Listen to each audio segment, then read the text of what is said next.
So I heard your take talking about the Auditor General himself, who is making these charges, himself falling behind in his duties. So this is symptomatic of a general public health system, public service that is, not very efficient.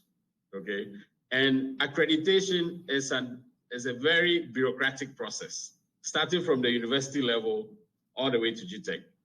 I think you should find a sample of a program and look at its life cycle of accreditation from when it began to when it got accreditation. You see that it takes years for these things to be done.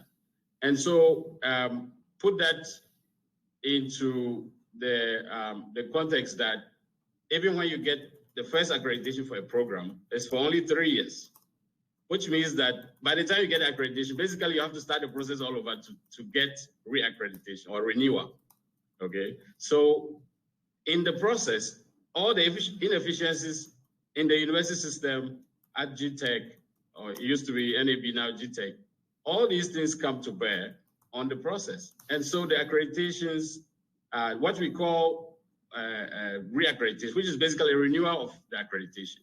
So there's a stampede of programs which are going through this. And, the inefficiencies come to bear, and then you have these lapses because the program has not achieved the renewal in time before the previous accreditation has expired. So if you look at many of the programs that have been listed for UG in particular, most of them expired around 2018, 2019. And if you check, many of them are in the process of being renewed. So they've submitted documents to GTech and they are at various stages of renewal. So we accept responsibility and we are putting in place internal structures to try to make this work better and make it more efficient. For example, we've now created an accreditation desk at the office of the registrar who works with my office to sort of fast track the process and ensure that communications are not lost in the process.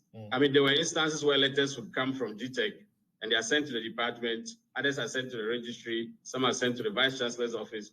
And then several months go by and the letter doesn't even get to its proper destination for the needed action to be taken. And so we've tried to streamline all these things.